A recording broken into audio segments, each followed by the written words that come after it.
नमस्कार, जय श्री राम। राम राम दोस्तों। आज का वीडियो बहुत खास होने वाला है क्योंकि आज गोस्वामी तुलसीदास जी जो है जिन्होंने रामचरित मानस ग्रंथ लिखा है, वो कैसे एक ग्रेट अमेजिंग मैथमेटिशियन से इनके बारे में हम आज जानने वाले हैं। तो गोस्वामी तुलसीदास जी जिन्होंने रामचरित मानस ग्रंथ लिखा है, आप सब इस ग्रंथ के बारे में जानते हैं। तो वैदिक मैथ गोस्वामी जी क्या बता रहे, आज इस कंसेप्ट पे हम बात करेंगे। तो हुआ यूं, गोस्वामी तुलसीदास जी एक बार प्रवचन कर रहे थे, तो बीच में ही एक भक्त ने पूछ लिया कि महाराज जी, आप श्री राम जी का बहुत गुणगान करते हो, क्या कभी आपको राम जी के प्रत्यक्ष दर्शन हुए? तो इस पर गोस्वामी जी बोले कि जी हाँ, बिल्कुल हुए। आगे चलकर जो भक्त थे वो कहने लगे कि महाराज, क्या आप मुझे भी वही दर्शन श्री राम जी का करवा सकते और भगवान कहाँ होते? तो गोस्वामी जी बोले कि जी हाँ, मैं आपको दर्शन भी करवा दे सकता हूँ। उसके बाद गोस्वामी तुलसीदास जी की जो चौपाई है, हरि व्यापक सर्वत्र समाना, प्रेम ते प्रकटे होई में जाना। इसका मतलब यह है कि हरि यानी कि राम जो है व्यापक है, वो सर्वत्र है, समाना, सर्वत्र समाना यानी कि कण कण में भगवान है। तो हमें उसको जानना है तो प्रेम भाव से जानना पड़ेगा। तो हरि व्यापक सर्वत्र समाना, प्रेम ते प्रकट होई में जाना। तो इस बात से भक्तगण बहुत खुश हुए, तो उन्होंने जानने की कोशिश की। बाद में गोस्वामी जी बोलते हैं हे भक्त को, अरे भाई, यह बहुत ही आसान है, तुम श्री राम के दर्शन स्वयं अपने अंदर प्राप्त कर सकते हो। कैसे महाराज जी, वो कैसे पॉसिबल है? तो बाबा तुलसी जी कहते हैं कि हर नाम के अंत में राम का ही नाम है। तो भक्त थोड़ा आश्चर्यचकित हुआ, तो वो कैसे? तो इसके बारे में गोस्वामी तुलसीदास जी ने अमेजिंग फॉर्मूला, जिसे हम मैथमेटिशियंस या तो मैथमेटिकल लैंग्वेज में थ्योरम बोलते हैं, उस थ्योरम का निर्माण किया है। इस थ्योरम को हम जान लेते हैं। नाम चतुर्गुण पंच तत्व मिलन, तासा द्विगुण प्रमाण, तुलसी अष्ट सौभाग्य, अंत में शेष राम ही राम। देखिए, हमारे जो वैदिक परंपरागत संतगण है, साधु संत है, महात्मा ऋषि मुनि है, उन्होंने बहुत अमेजिंग तरह से अपना वैदिक साइंस हो, वैदिक मैथ हो, उसका प्रकटीकरण किया है। तो इस चौपाई में हमें चतुर्गुण, पंच तत्व, द्विगुण और उसके बाद अष्ट सौभाग्य, इनका हमें कंसेप्ट थोड़ा पता कर लेना चाहिए, क्योंकि इसमें ही सब कैलकुलेशंस छुपा हुआ है। ठीक है, तो आगे देखते हैं। तो इस फार्मूला में या तो इस थ्योरम में चतुर्गुण का मतलब दिया हुआ है, अर्थात चार पुरुषार्थ होता है। चतुर माने चार पुरुषार्थ बताए गए हैं हमारे धर्मशास्त्र में, धर्म, अर्थ, काम और मोक्ष। उसके पश्चात पंच तत्व अर्थात पंच महाभौतिक जो है, पृथ्वी, जल, अग्नि, वायु, आकाश, आप सबको पता भी है। उसके बाद द्विगुण प्रमाण अर्थात दो, द्वि मतलब दो होता है, माया और ब्रह्म।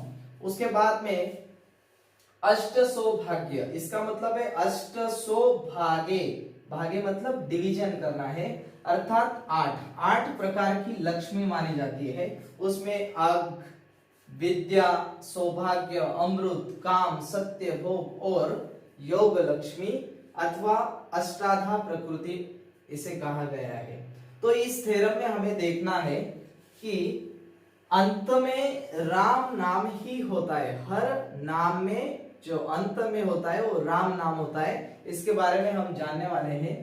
तो यदि हम सभी अपने नाम की जांच इस सूत्र के अनुसार करें तो आश्चर्यचकित रह जाएंगे कि हमेशा शेष जो बाकी रहेगी वो दो ही प्राप्त होगा। यानी कि दो मतलब राम होता है, दो मतलब होता है राम, क्योंकि इसमें दो अंक आते हैं, एक और दो। अंत में हमें हर जो इंसान है उसके नाम के पीछे अंक, रिमेनिंग डिवीजन जो बचेगी वो दो ही बचेगी। तो एग्जांपल के तौर पर अगर हम देखें, अकॉर्डिंग टू दिस थ्योरम हमें फॉलो करना है। तो अब हम किसी भी एक का नाम लेंगे, जैसे कि हम नाम लेंगे, आप सब जानते हैं, हम नाम लेंगे सचिन। नाम लिया हमने सचिन। अब इस नाम में कितने अक्षर है? 1, 2 और 3। तो अक्षर का नंबर लिख लिया हमने 3 है।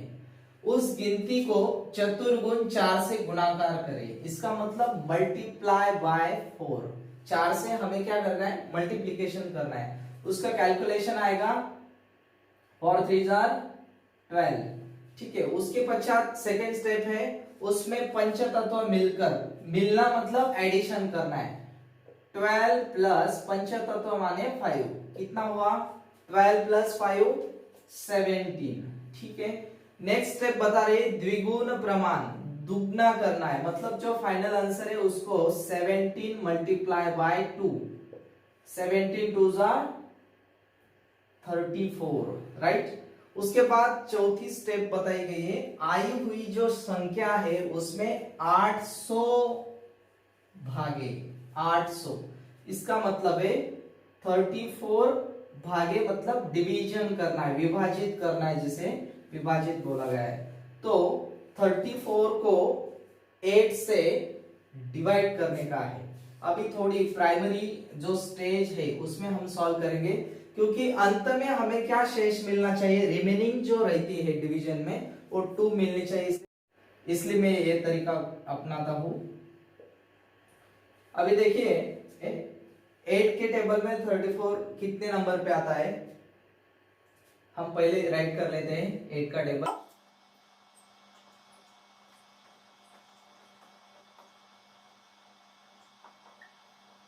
ठीक है, तो एक टेबल भी मैंने लिख लिया है।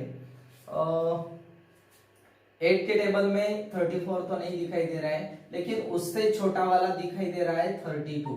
उसके बाद माइनस करते कितने नंबर पे? 32 4 नंबर पे दिखाई दे रहा है। उसके बाद रिमेनिंग अब देखते 4 माइनस 2 2, 3 माइनस 3 0। तो गोस्वामी जी जो बात कर रहे शेष, यानी कि हमेशा हर एक के नाम के नाम लेने के अक्षरों में गिनती जब करेंगे तो रिमेनिंग जो है, जो शेष बचेगा वो अंक 2 ही बचेगा। और 2 अंक का मतलब हमने देखा राम होता है। क्या होता है? राम होता है। इसका मतलब जो भक्त ने क्वेश्चन किया था कि राम कहाँ मिलेंगे, क्या आपको प्रत्यक्ष दर्शन हुए? तो हर एक में कन कन में भगवान है, कन कन में राम है। तो इस तरीके से हमें अपना खुद भी नाम हम देख सकते हैं और अन्य लोगों का नाम भी देख सकते हैं। इस अमेजिंग थ्योरम के बारे में आपकी क्या राय है? राम राम करके आप कमेंट बॉक्स में जरूर लिखिए। जय श्री राम।